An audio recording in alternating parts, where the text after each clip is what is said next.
Noh, siin mitu küsimust jälle korraga, et siin ma tahaks öelda, et tuleb kiita head koostööd luurekeskuse, välisluure ja kapo vahel. Minu meelest on see olnud aastaid juba päris hea ja paljud töösaavutused on tulnud koostöös, et seda üldse ei maksa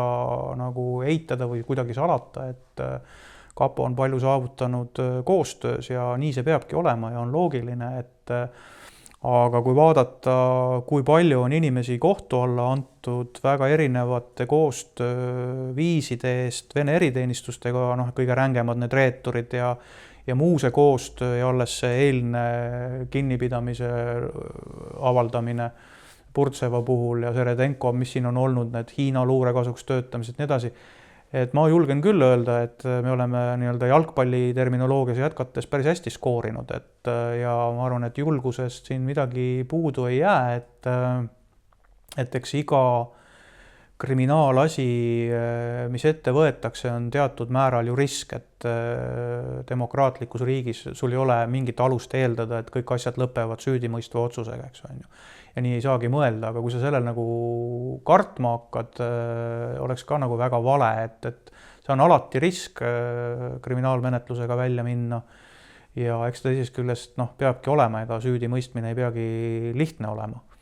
Nii et ma arvan, et me oleme olnud tulemuslikud, aga selge on see, et alati saab palju paremini, et ega mul ei ole mingisuguseid illusioone, et me oleme kõik Venemaa kasuks töötanud inimesed, reeturid teiste seas tabanud, kaugeltki mitte, et vaadates, kui palju neid on olnud,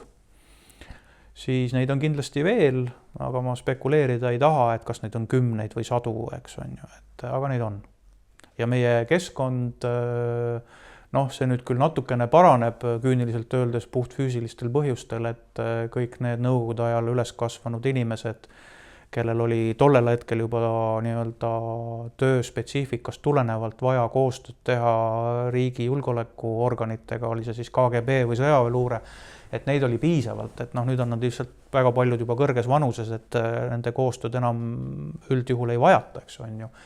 Nii et eks Eesti just 90ndate alguses ja siin veel aastad 2000 kuni 2000 võib-olla 10 on ju 15 on ju,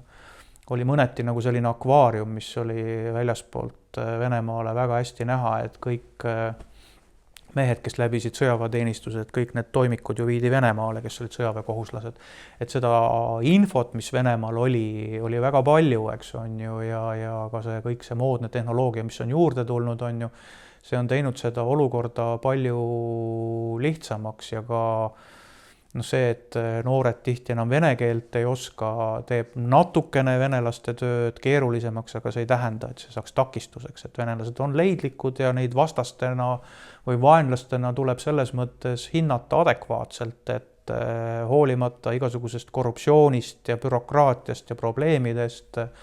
nad on leidlikud ja paindlikud ja nad päeva lõpuks, nagu öeldakse,